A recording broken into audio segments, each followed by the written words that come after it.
One, two, three, come on!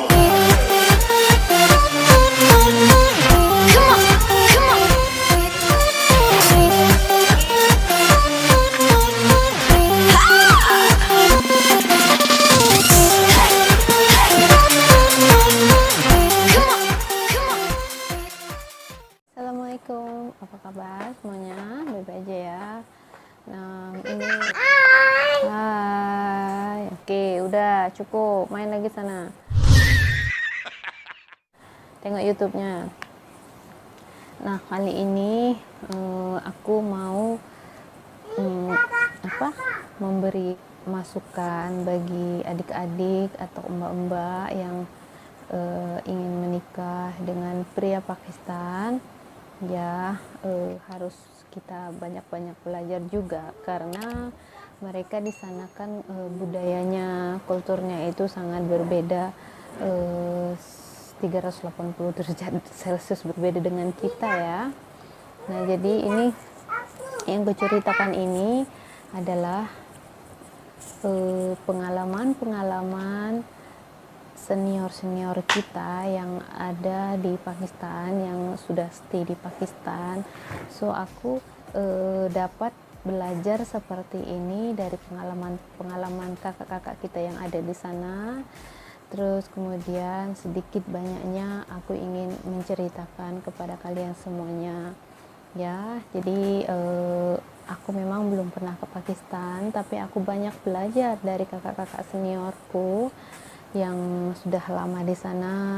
Jadi aku menyaring pengalaman mereka untuk aku ceritakan ke kalian. Jadi supaya adik-adik atau mbak-mbak yang mau menikah dengan pria Pakistan tidak shock dengan keadaan yang terjadi seandainya si mbak-mbak, si adik-adik tinggal di sana gitu.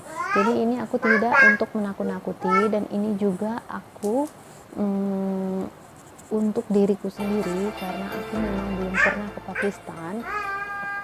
So aku ini ya untuk diriku sendirilah, kita sama-sama ya, kita sama-sama waspada, harus banyak belajar bagaimana setelah menikah dan tinggal di sana, bagaimana setelah menikah dan join bersama family mereka ya. Jadi kita sama-sama belajar di sini, belajar mereka menganut sistem perjodohan. Nah, para gadis-gadis di sana itu umumnya dijodohkan sama keluarganya, sama ibu bapaknya ya, pokoknya sama familinya. Nah, si gadis-gadis orang sana itu kalau seumpamanya sudah dijodohkan itu mereka sangat ketakutan. Nah, kenapa mereka ketakutan? Karena mereka itu tidak mengenal calonnya. Mereka hanya melihat dari foto ya, dan yang mereka itu hanya melihat dari foto. Jadi yang memberi keputusan itu adalah keluarga si perempuan ya, keluarga si perempuan. Gadis-gadis di Pakistan itu tidak seberuntung kita ya, tidak seberuntung kita wanita Indonesia yang dapat memilih, melihat ya, cintai yang kita suka, yang kita sayang gitu kan, yang kita mau. Jadi ya mereka tidak seberuntung kita dalam hal perjodohan gitu ya. Ya bersyukur kalau dapat family yang oke, yang menerima ya, yang tapi jarang-jarang lah seperti itu karena mereka memang di sana itu memang berbeda dengan kita ya. Makanya manfaatkan dengan sebaik-baiknya. Kalian kenali pasangan kalian, kalian kenalin ke keluarga si pasangan kalian. Harus ya teman-teman ya, kalau dia berdalih tidak boleh ini itu, nah itu kalian wajib kenapa ya, wajib harus tahu kenapa dia nggak mau memperkenalkan aku. Nah pasti ada something kan. Nah kalian harus bijak, harus pintar gitu ya. Itu sudah banyak teman-teman, karena aku dulunya juga sudah pernah gagal sebelum ini. Jadi aku banyak juga ya, banyaklah pokoknya pembelajaran dari kegagalan-kegagalan itu, pembelajaran dari grup-grup yang aku masukin, dari senior-senior yang stay di sana, jadi aku di situ banyak belajar. Nah, untuk itulah aku memberikannya kepada kalian. Mungkin ada mbak-mbak yang tidak mengenal saya dari luar grup, mungkin yang sudah stay di Pakistan lebih paham ya. Tapi alangkah baiknya kita di sini jangan menceritakan yang indah-indahnya saja, karena nanti kalau kita menceritakan yang indah-indahnya saja, ternyata sampai di sana pada kenyataannya tidak seperti apa yang si perempuan, si cewek ini nanti kalian bayangkan. Mungkin kalian bayangkan seperti film-film Bollywood ya, indah, tapi tidak. Setelah menikah itu, apalagi tinggal di sana dan join dengan family ya kalau familynya care dengan kita, oke dengan kita, is okay lah, alhamdulillah, sangat berarti kamu beruntung. Tapi ada sebagian besar yang tidak mendapatkan seperti itu. Banyak loh, banyak kejadiannya yang kayak gitu. Nah, ini yang aku ceritakan tentang perjodohan ya teman-teman ya. Jadi wanita Pakistan itu tidak seberuntung kita dapat mengenal pasangannya dengan kita bertatap muka ya. Jadi kalian gunakan kesempatan ini untuk mengenal karakter, sifat si pasangan kalian masing-masing gitu ya. Jangan nanti setelah menikah kalian baru tahu sebenarnya dia itu seperti apa. Yang tadinya selalu telepon, video call dengan kata-kata lembut, ternyata setelah menikah dia menjadi rampang adalah menjadi ganas, kasar kepada kalian ya. Nah, untuk itu kalian kenali dengan sebaik-baiknya. Apalagi yang ada di Malaysia ini, kalian sudah jumpa face to face, kalian juga harus mengenali pasangan kalian bagaimana. Dan ingat, kalian harus minta dikenali ke keluarganya, itu kalau yang ingin serius gitu ya teman-teman. Karena ada kejadian juga ya teman-teman ya, ada kejadian juga mereka kenal face to face ya, jumpa gitu, udah ketemu, menikah lah ya, singkat cerita mereka menikah, dan selama 4 bulan menikah baru ketahuan kalau si suaminya itu sudah memiliki istri di Pakistan dan memiliki seorang anak. Nah, kemudian si Pakistan ini kan, yang si suaminya ini pulang ke Pakistan ya. Kalau orang Pakistannya kan yang kalau cuti kan dia berbulan-bulan ya, kadang ada cutinya 3-4 bulan, 6 bulan gitu, lama ya. Jadi kesempatannya itu kan ya untuk keluarga mereka, karena mereka juga bertahun-tahun di rantau gitu. Nah, jadi si mbak yang orang kita ini, dia nekat ke Pakistan ya, nekat dia ke Pakistan, dan sampailah dia di rumah suaminya. Dan ternyata apa, si istri yang orang setempat sana ternyata kejam, menganiaya orang kita, istri yang kedua ini. Nah, jadi nggak tahu lah ya siapa duluan, berarti istri kedua lah yang di Indonesia ini. Nah, jadi setelah dianiaya, kemudian ibu mertuanya juga lebih pro ke si gadis Pakistan, tentu ya mereka sesama negaranya gitu kan. Jadi kasihanlah si mbak ini. Dengan susah payah si mbak ini akhirnya keluar juga dia dari Pakistan, dan dia sekarang tinggal di negara ketiga ya. Bersyukur ya, bersyukur. Nah, jadi maka dari itu ini pelajaran buat kita semua, buat mbak-mbak dan adik-adik junior kami ya. Kalau mau menikah dengan pria Pakistan, mohon dilihat dulu bagaimana dia, betul dia tidak single kah dia, double kah dia, triple kah dia, atau quartet kah dia. Jadi kalian harus benar-benar ya. Nah, kalau saya ke suami saya ya alhamdulillah dia single ya, alhamdulillah. Dia sempat punya tunangan, tapi ya itu sudah saya ceritakan di video saya ya teman-teman. Jadi kalian bisa cari. Saya tuh menceritakan mana-mana yang ingat, itulah yang saya ceritakan. Jadi itu yang saya sampaikan pada kalian semuanya. Nah, Terus iseng-iseng gitu ya, ini kalau kalian sudah lama berjalan, hubungannya sudah lama berjalan gitu, kalian bisa iseng-iseng tanya, kalau misalnya kalian dapat pasangan yang berduit, boleh nggak aku punya pembantu gitu, kamu tanya sama calon kamu. Kalau katanya boleh, begini gini gini gini, ini kalau pasangan kalian yang ya sedikit apa, yang berduit lah ya, maksudnya yang mampu membayar pembantu gitu. Karena apa, ada senior juga yang bercerita, kata kebanyakan sih ya, kebanyakan seperti itu, gini loh.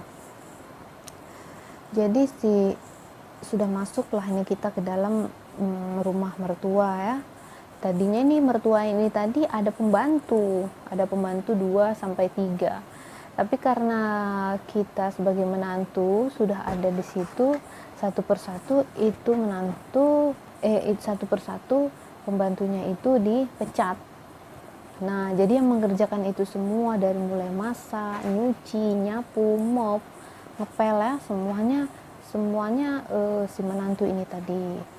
Banyak teman-teman, jadi kita bukan merekayasa, tapi banyak dari pengalaman senior-senior yang duduk di sana, mereka banyak menyaksikan kejadian-kejadian yang sangat memprihatinkan untuk kita wanita Indonesia ya. Jadi makanya itu janganlah kalian memilih asal gitu. Saya juga takut juga kan, karena saya juga belum pernah ke Pakistan dan belum tahu bagaimana kalau pemilih saya betul-betul di dalam keadaan rumah gitu kan, hanya melihat dari video call ya, dari gambar.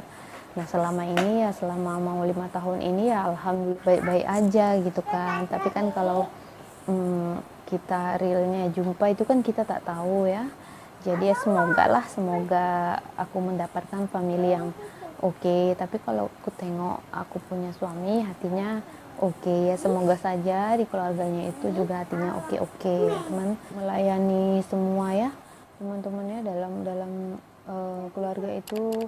Si menantu ini tadi melayani semuanya, melayani kita juga ya, jangan kalian lah, karena aku juga masih belum kesana kan. Satu lagi ya teman-teman, kita tuh harus menyiapkan mental saat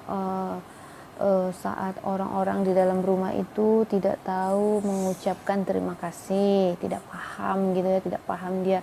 Kalau kita di sini kan sesuatu yang apa kan kita ucapkan, oh terima kasih ya, udah ambilkan aku punya nasi, ini itu, dan membantu, terima kasih gitu kan.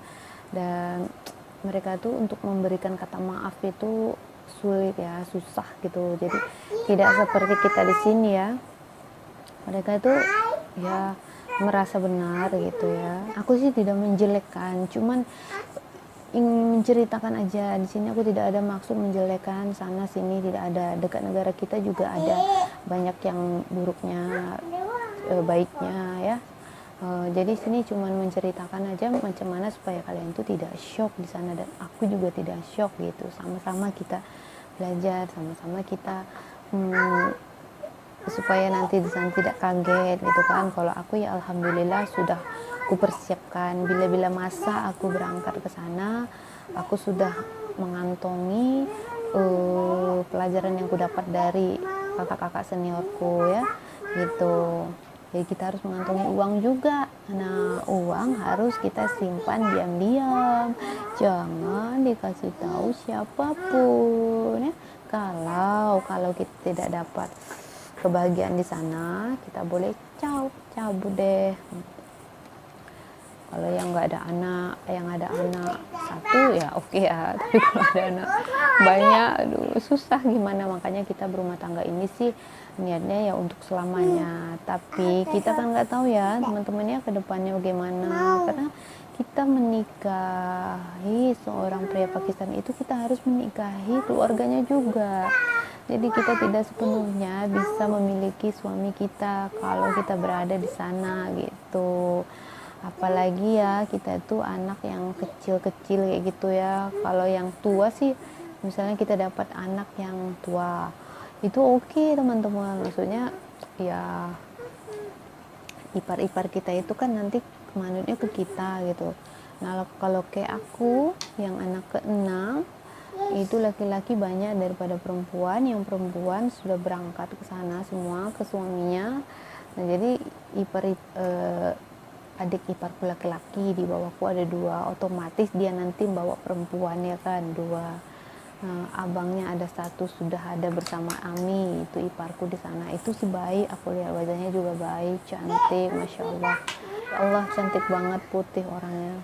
Jauh ya, sama aku jauh, tapi ya namanya kita lain lubuk lain ikannya ya kan, lain negara, lain lah ciri khasnya. Mereka cantik-cantik, kita kan minimalis ya, apalagi hidungnya. Oke teman-teman, sekarang poin yang ketiga itu cuaca ya, cuaca. Jadi kita harus siapkan, aku juga tentunya aku ya teman-teman ya, aku harus menyiapkan fisik saat menghadapi musim panas yang berdebu berbulan-bulan. Nah itu kita harus sangat menyiapkan fisik kita ya. Kata kakak-kakak senior itu bisa mencapai 45 derajat. Bayangkan macam mana. Sedangkan kami aja di sini baru beberapa derajat aja sudah kepanasan, kipas 2 apalagi yang di sana ya, ya Allah. Terus musim dingin ya. Dulu sementara aku aja yang kena kipas bisa menggigil.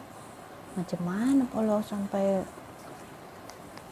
dingin banget seperti itu ya. Ngeri ya teman-teman. Makanya kita harus persiapkan fisik kita, mental kita, jiwa raga kita mau menikah pindah Pakistan dan stay di sana. Lain halnya kita dengan stay kalau di negara ketiga ya, seperti kami tinggal di negara ketiga ya, aku buat suamiku seperti layaknya orang Medan ya. Ngomong pun dia kuhajar aja pakai bahasa Indonesia tapi logat Medan, hayu hantam terus. Jadi kalau aku sama lakiku itu misal kami ada gaduh-gaduh kecil ya, gaduh-gaduh manja gitu kan, ya sudah, aku tuh gaya bahasa Medan pula keluar ya. Aku orang Melayu, suku Melayu, jadi ya namanya orang Medan udah Melayu Jawa tetap ya logatnya itu, kaunya apanya itu tetap ada ya. Jadi kalau sudah gaduh ya sudah, tapi bukannya yang cakap-cakap kebun binatang, tidak ya, gaduh apalah ini pokoknya kasar lah ya, maksudnya kasar itu logat kami lah, Medan punya barang.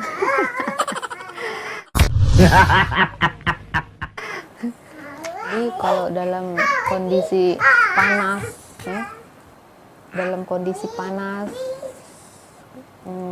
summer ya, winter, nah itu kita harus menyiapkan karena beda dengan iklim kita yang tropis ya, di sini sangat berbeda. Jadi belum lagi nanti musim dingin sampai minus, terus kondisi listriknya yang sering mati-mati ya, sering padam. Kita aja di sini ya, kalau mati lampu kayaknya di Indonesia lah ya, kalau di sini jarang ya mati lampu di Malaysia. Tapi kalau di Indonesia, kalau yang sudah kurasakan di sana, sekejap saja 2-3 jam mati saja kita sudah aduh. Kalau di Pakistan itu bisa-bisa tiap 5 menit sekali bisa mati hidup gitu ya. Kalau pas musim-musiman kayak gitu memang di sana kuat kali listriknya itu, memang sering mati ya teman-teman ya. Gas lagi kalau mati pakai kayu bakar. Nah kalau yang udah pernah pakai kayu bakar mungkin tahu ya, paham. Bagi kita yang belum pernah gitu, aku sih ya alhamdulillah aku belum pernah masak pakai kayu bakar. Zaman aku dulu ya alhamdulillah mamaku tuh ya, kami sudah masa kecilku tuh pakai kompor minyak tanah itu. Terus ketika aku SMP kami sudah memakai gas. Jadi aku belum sempat memakai kayu bakar. Nah sementara aku tanya sama suamiku di rumah mertua, kalau gas mati mereka menggunakan kayu bakar. Jadi kan kebetulan di Kashmir itu kan kayak tinggalnya itu kan masih banyak hutan-hutan gitu ya, jadi pepohonan itu banyak, jadi kadang mereka cari kayu gitu. Jadi mana aku sanggup macam itu, aku bilang kayak gitu. Sementara ini aku nggak pernah membakar kalau masak. Aku bilang kan sama dia, ya harus bisa, katanya kayak gitu. nanti lama-lama belajar bisa. Nah, aku aja sudah diwanti-wanti sama suamiku seperti itu.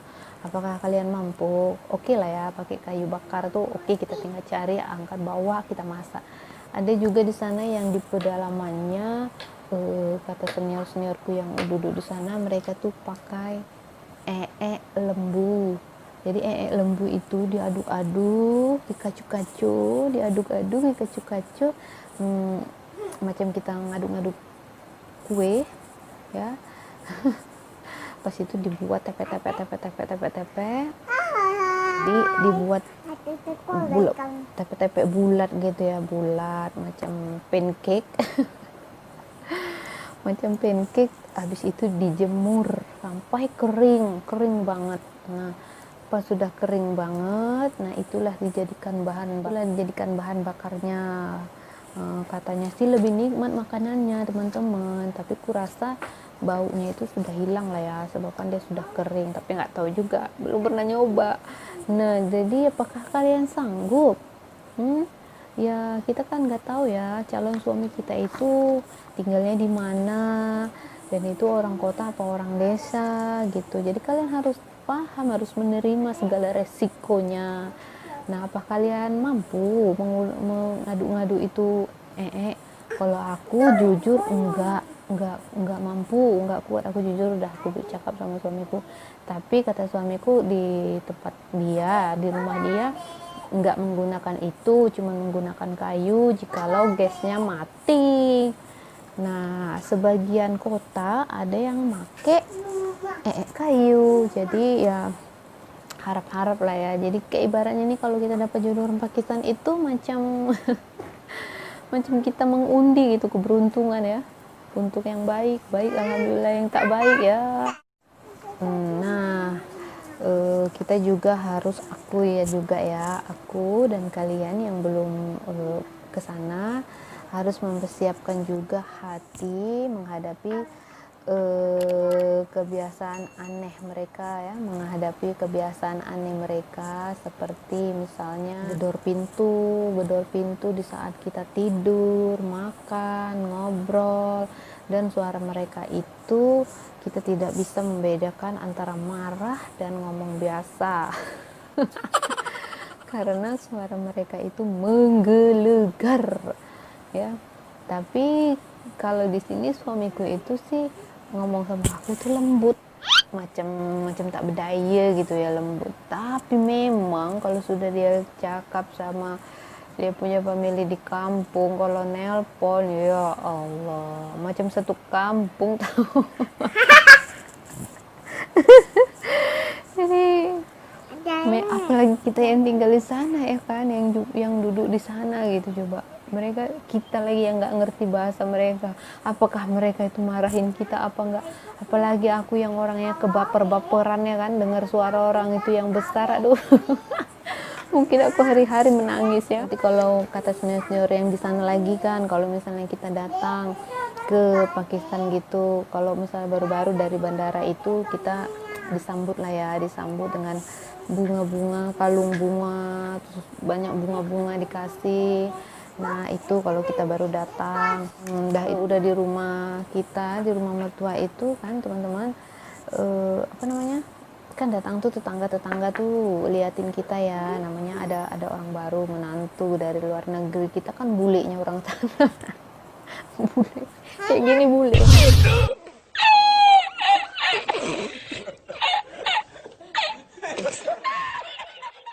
ya teman-teman ya. Ya bule lah, kita kan di luar sana jadi orang bule. Nah, jadi kalau di sana itu tetangga-tetangga itu datang ke rumah, kata kakak-kakak senior aku itu kan, waktu dia di sana itu, jadi dia dipelototin gitu dari atas sampai ujung kaki, dipelototin, diliatin ya. Ya kalau mukanya pas-pasan kayak aku begini ya, pelototin apa enggak kita malu-malu. Kalau cantik ya biar aja lah, cantik aku kan pede-pede aja. Cuman aku sih pede-pede aja, lantak sana kalau bahasa Medan ya kan. Lantak kau lah nak tengok aku. Aku inilah apa adanya ya kan. Ya udah teman-teman, galeriku sudah tak muat lagi untuk menampung video ini. Jadi nanti ada lagi ya, banyak lagi cerita. Jadi ini yang dulu ceritaku hari ini. Thank you for watching. Jangan lupa di like, comment, share ya teman-teman ya. Oke, thank you, bye bye. Thank you for watching, bye bye.